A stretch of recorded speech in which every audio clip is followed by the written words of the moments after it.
성경 말씀 사도행전 3장 12절 말씀입니다. 베드로가 이것을 보고 백성에게 말하되 이스라엘 사람들아 이 일을 왜 놀랍게 여기느냐 우리 개인의 권능과 경건으로 이 사람을 걷게 한 것처럼 왜 우리를 주목하느냐. 고다마 시타르타. 여러분 고다마 시타르타가 누굽니까? 고다마 시타르타 이름입니다. 유명한 사람의 이름입니다. 보통 유명한 사람이 아닙니다. 세계적으로 유명합니다. 한 해 두 해 유명한 사람이 아니고 몇백 년 동안 유명한 게 아니고 지금 몇천 년에 걸쳐서 유명한 사람의 이름입니다. 고다마 시타르타. 그분의 생일이 며칠 전이었어요. 4월 초파일. 언제입니까? 4월 초파일. 지나갔습니까? 아직 안 왔습니까? 지나갔어요. 지나갔어요? 지나갔어요? 4월 초파일. 이제 그분이 누군지 아시겠습니까? 고다마 시타르타는 스가모니의 본래의 이름입니다. 그가 그 아름다운 룸비니 동산에서 왕자의 신분으로 태어났습니다. 정확하게는 모르지만 약 주전 500년경에 태어났습니다. 그가 태어난 룸비니 동산은 지금 네팔에 있습니다. 인도에 있지 않고 네팔에 있습니다. 스가모니라고 합니다. 때로는 이 사람이 성불했다는 의미로 부처라고도 합니다. 영어로 붓다라고 합니다. 제가 오늘 이 예배를 드리기 위해서 오면서 라디오를 켜고 왔어요.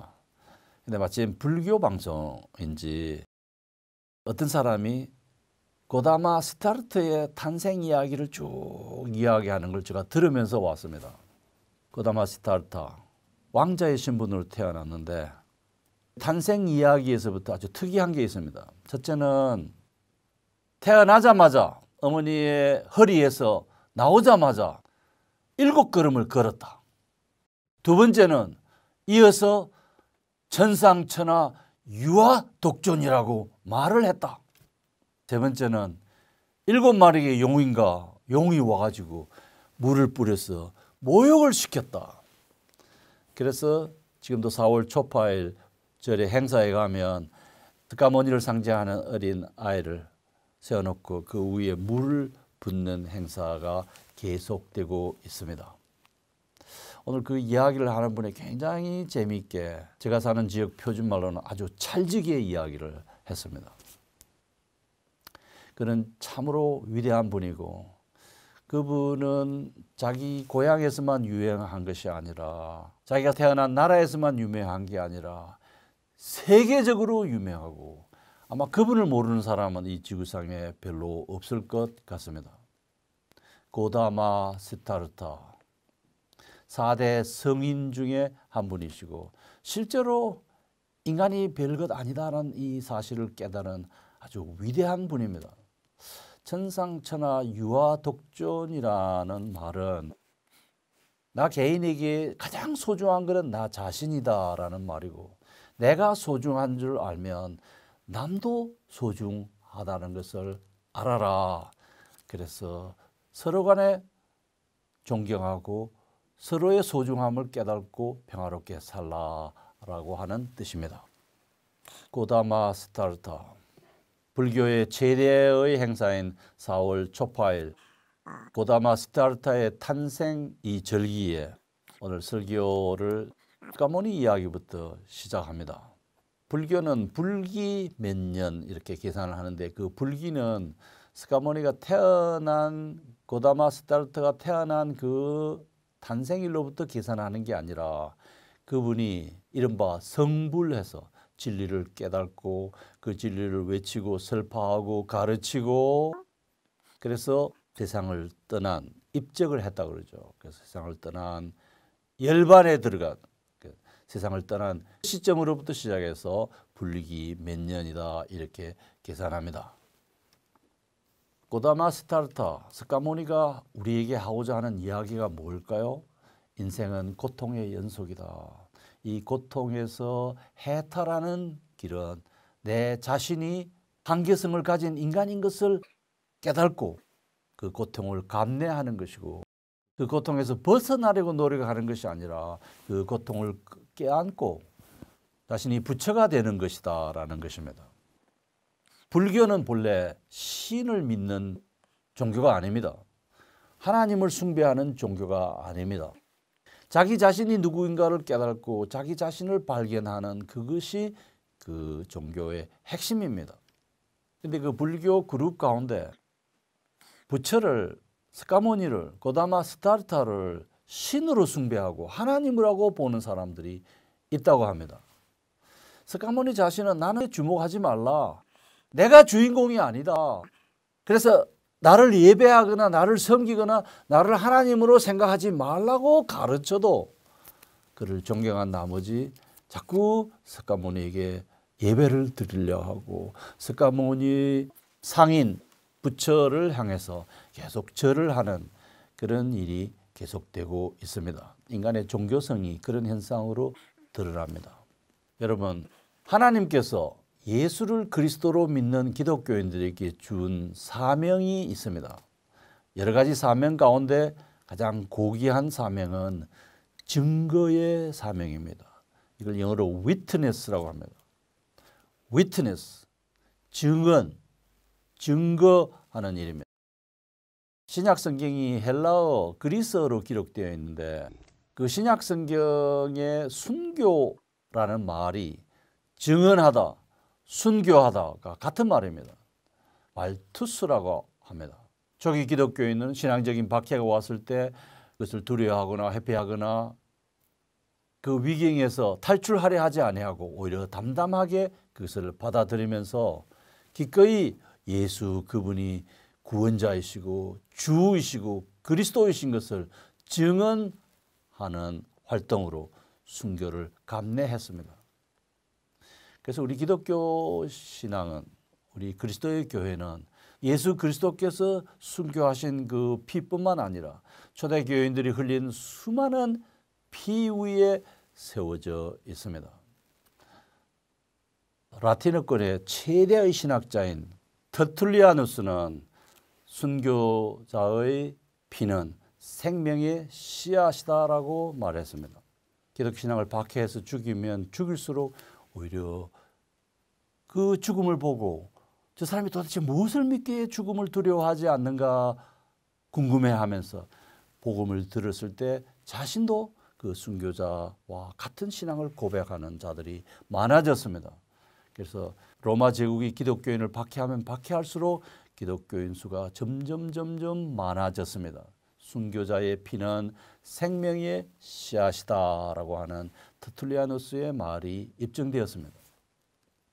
그래서 많은 사람들이 예수를 믿게 되니까 컨스탄틴이라고 하는 아주 영리한 황제가 그 기독교인이 믿는 신을 의지해서 전쟁을 해가지고 지중해 연안의 제국을 통일시켰습니다. 그래서 그때부터 기독교는 로마 제국의 종교가 되었고 오늘날까지도 그 로마의 영향이 기독교 안에 깊이 새겨져 있습니다. 로마 가톨릭 교회는 지금도 로마의 교구가 세계의 교회를 지배할 권한을 가지고 있다.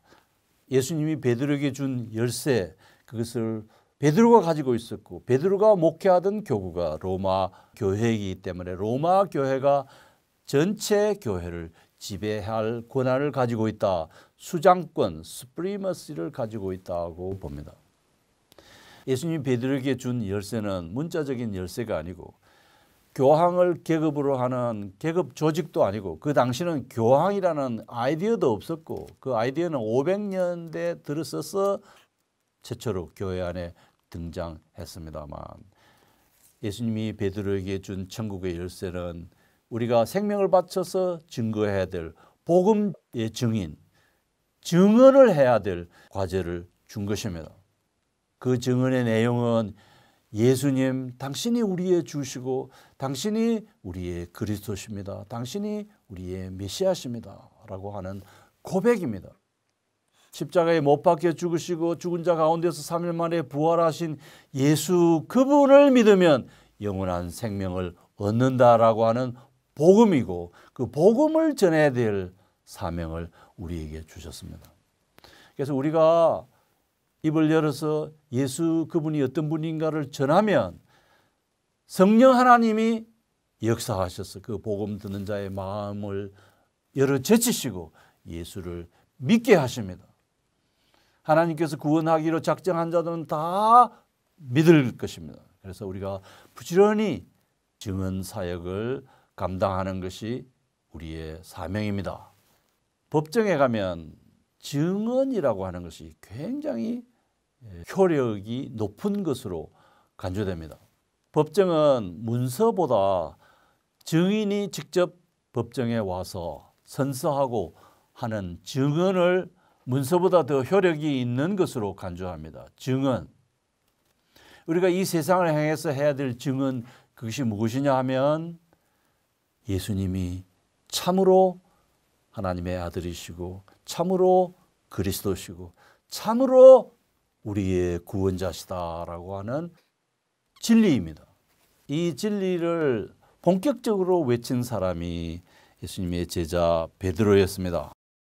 예수님이 부활하신 이후 50일 되었을 때, 다시 말하면 오순절에 베드로가 예루살렘에 모여든 사람들을 향해서 큰 소리로 예수 그리스도를 전했습니다. 누구든지 주의 이름을 부르는 자는 구원을 받으리라. 사도행전 2장 21절. 여러분, 누구든지 예수가 구원자라고 고백하고 그의 이름을 부르는 자는 구원을 받으리라 라고 말했습니다. 그러면서 설교하기를 이스라엘 사람들아 이 말을 들으라. 너희도 아는 바와 같이 하나님께서 나사렛 예수로 큰 권능과 기사와 표적을 너희 가운데서 베푸사 너희 앞에서 그를 증언하게 하셨느니라. 증언이란 말이 나오죠.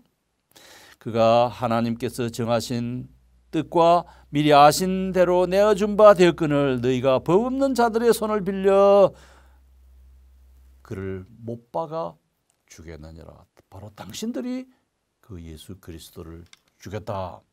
그러나 하나님은 그가 무덤에 머물러 있도록 하지 않으시고 이미 선지자인 다윗 왕이 예언한 대로 그분은 무덤에 갇혀 있을 뿐이 아니라 무덤을 박차고 다시 살아나셨다. 다시 살아나신 바로 그분이 예수이시고 그분이 그리스도라고 하는 이 복음을 외쳤습니다. 그런즉 이스라엘 온 집은 확실히 알지니 너희가 십자가에 못 박힌 이 예수를 하나님이 주와 그리스도가 되게 하셨느니라. 이 설교를 하고 나니까 몰려든 유대인과 유대교로 가담한 이방인들이 형제 베드로여 그러면 우리가 어찌할꼬? 베드로가 이르되 너희가 회개하여 각각 예수 그리스도의 이름으로 세례를 받고 죄 사함을 받으라. 그리하면 성령의 선물을 받으리니 이 약속은 너희와 너희 자녀와 모든 먼데 사람 곧 주 우리 하나님이 얼마든지 부르시는 자들에게 하신 것이라 라고 말했습니다. 그러자 그날 예수를 믿은 사람이 3,000명이었습니다. 여러분 여기 주목해야 될 것은 이 3,000명은 이미 복음을 받아들일 상당한 준비가 되어 있었던 사람들입니다. 이들은 기본적으로 유대인들이고 아니면 그 유대교로 가담한 유대교의 종교적 실천을 하고 있던 이방인들이었습니다. 그들 가운데서 문자적으로 할례를 받은 남자는 더 이상 이방인이 아니라 유대인으로 취급을 받았고 아직 할례를 받지 않고 유대교적 풍습을 따라서 하나님을 경외하고 선한 일을 행하고 의를 행하는 자는 유대교로 가입한 이방인이라고 불렸습니다. 하나님을 경외하는 자로 불렸습니다. 그런 다음에 그 세례받은 새로운 기독교인들이 자주 만나고 자주 함께 찬송하고 같이 예배를 드렸습니다. 날마다 마음을 같이하여 성전에 모이기를 힘쓰고 집에서 떡을 떼며 기쁨과 순전한 마음으로 음식을 먹고 하나님을 찬미했습니다. 우리 성도 간에 같이 식사하는 거 굉장히 중요한 일입니다. 우리가 향하고 있는 성찬 예식이 어쩌면 초대교회 성도들이 이런 교제의 시간에 나누었던 먹고 마시던 그것의 연장일 수도 있습니다. 그렇게 보는 학자들도 없지 않아 있습니다. 자, 그런 다음 제9시 기도 시간에 여기 제9시 기도 시간은 오늘 우리의 시간으로는 오후 3시입니다.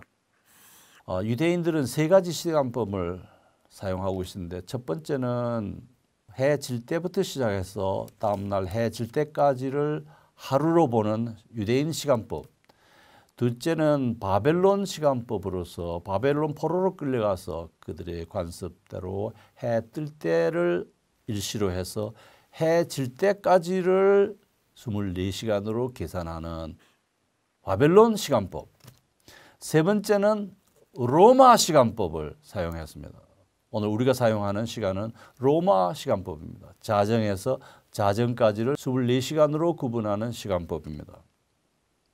그래서 제9시 기도 시간은 아침 해 뜰 때를 일시로 해서 9시간이 지나면 해가 몇 시에 뜹니까? 6시에 뜨면 7, 8, 9, 10, 11, 12, 하나, 둘, 셋. 맞네. 오후 3시. 오늘날에 오후 3시 날마다 그 기도하는 그때 성전에 올라가고 있었는데 나면서부터 걷지 못한 안전뱅이 지체장애자가 한 사람이 있었습니다. 여러분, 지체장애자가 단순히 지체만 장애인 것이 아니라 그 활동력이 없기 때문에 가난합니다. 그를 도와줄 사람이 많지 않습니다. 그래서 그가 할 수 있는 일이라고는 성전 미문에서 구걸하는 일이었습니다. 나를 불쌍히 여겨주세요 라면서 동전을 던져줄 것을 요구하고 있었습니다. 그때 베드로가 그에게 이르되 은과 금은 내게 없거니와 내게 있는 것으로 내게 주노니 나사렛 예수 그리스도의 이름으로 내가 말한다. 일어나 걸으라 라고 외쳤습니다. 그래서 오른손을 잡아서 일으키니까 발과 발목이 힘을 얻고 뛰어서서 걸어 성전으로 함께 들어갔습니다. 그러면서 걷기도 하고 뛰기도 하면서 하나님을 찬송했습니다. 많은 사람들이 이 광경을 보았습니다. 놀랐습니다. 아마 이런 일이 우리 가운데 지금 일어나면 많은 사람이 호기심을 가지고 모여들지도 모르겠습니다. 저도 이런 능력의 은사를 받았으면 좋겠는데 하나님께서 저에게는 이런 은사를 주지 않았어요. 그리고 이런 능력을 행한다고 하는 은사주의자들 모임에 가면 제가 눈여겨봅니다. 저게 진짜로 하나님의 능력을 받아서 하는 것인지 아니면 가짜로 연기를 하는 것인지. 실제로 연기를 하는 사람이 너무 많기 때문에 제가 이런 의문을 가집니다. 어쨌든 하나님이 역사하시면 안전뱅이가 일어나 걷기도 하고 뛸 수 있습니다. 우리 가운데도 이런 역사가 일어나면 얼마나 좋겠습니까? 더 중요한 것은 그 다음 이야기입니다. 많은 사람들이 놀라서 도대체 베드로의 저 능력이 어디로부터 왔는가 하고 궁금해했습니다. 그러자 베드로가 말하기를 이스라엘 사람들이여 이 일을 왜 놀랍게 여기느냐? 우리 개인의 권능과 경건으로 이 사람을 걷게 한 것처럼 왜 우리를 주목하느냐? 아니다. 내가 아니고 우리가 아니고 여러분이 붙잡아 십자가에 못 박아 죽인 바로 예수 그리스도의 능력 때문이다. 하나님께서 이 일을 하셨다라고 외쳤습니다. 그러면서 그 예수 그리스도가 어떤 분인지를 쭉 소개하는 이른바 증언 활동, 위트네스를 진행했습니다. 복음을 소개했습니다. 하나님이 누구시며 그 하나님과 예수가 어떤 관련이 있고 그 예수와 더불어 역사하시는 성령 하나님이 어떤 분인가를 자세히 설명하는 복음 전도를 했습니다. 베드로 메시지의 핵심은 하나님의 아들이 이 땅에 인간으로 찾아오셨고 공생의 인간으로서의 삶을 사시면서 참 하나님이면서 참 사람으로 삶을 사셨고 죄 없으신 그분이 십자가에 대속 제물 되기 위해서 못 박혀 죽어주시고 그러나 죽음에 머무실 분이 아니라 죽음을 박차고 일어나서 부활하신 승리의 주 예수 그리스도, 그분이 우리의 구원자시다라는 것이 증언의 핵심이었습니다. 하나님은 오늘도 여러분을 향해서 이 복음의 증인이 되기를 원합니다. 예수 믿는 모든 사람에게 이 증언의 임무를 부여했습니다. 그래서 인류를 죄에서 구원할 우리의 구원자는 고다마 스타르타가 아닙니다. 마호멧도 아닙니다. 공자도 아닙니다. 모택동도 아닙니다. 오직 십자가 위에 달려 인류의 죄를 대신해서 죽어주시고 장사됐었다가 무덤을 박차고 승리하신 예수, 그분이 참으로 우리의 구원자십니다. 그분 외에는 다른 구원자가 없습니다. 불행하게도 우리 기독교 서클 안에 자유주의 신학이라고 하는 것을 추종하는 자들은 예수에 대한 증언은 십자가에 못 박히시고 죽은 지 3일 만에 부활하신 우리의 구속자 그리스도 예수가 아니라고 하는 사람들이 있다는 사실입니다. 그럼 그들은 무엇을 증언하려 하느냐? 예수님의 윤리적인 가르침, 윤리적인 삶, 예수님이 보여준 모범적인 그 윤리적 실천을 소개하고 그것을 본받아 배우라고 하는 것이 증언의 핵심이라고 합니다. 그러한 기독교 윤리도 우리에게 소중하지만 먼저 해결해야 될 것은 우리와 하나님과의 관계입니다. 그 관계는 십자가에 못 박혀 죽으신 예수, 그분이 그리스도라고 하는 고백을 통해서만 가능해집니다. 베드로도 구원자 예수님을 이야기하면서 이 예수 이름 외에 천하의 구원을 얻을 만한 이름을 우리에게 주신 적이 없다고 했습니다. 하나님이 한 분이듯이 하나님과 인간 사이의 중보자도 한 분이시니 곧 사람이신 예수 그리스도시라고 이야기했습니다. 이 예수가 우리의 구원자라고 하는 사실, 다름 아닌 예수가 유일한 구원자라는 이 사실을 전하는 그것이 기독교 증언의 핵심입니다.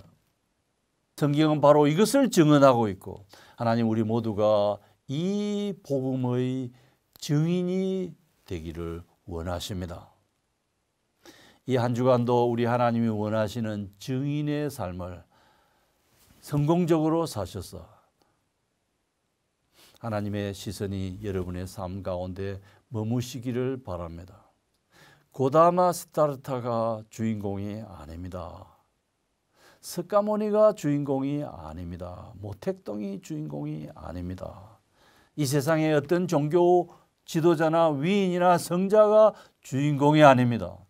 참 하나님이시고 참 사람으로 이 땅에 오셨던 우리의 구원자, 십자가에 못 박혀 죽으시고 죽은 지 3일 만에 죽은 가운데서 부활하신 나사렛 예수 그리스도, 그분이 우리의 구원자시고 이 세상을 죄악 가운데서 건지실 유일한 주님이십니다.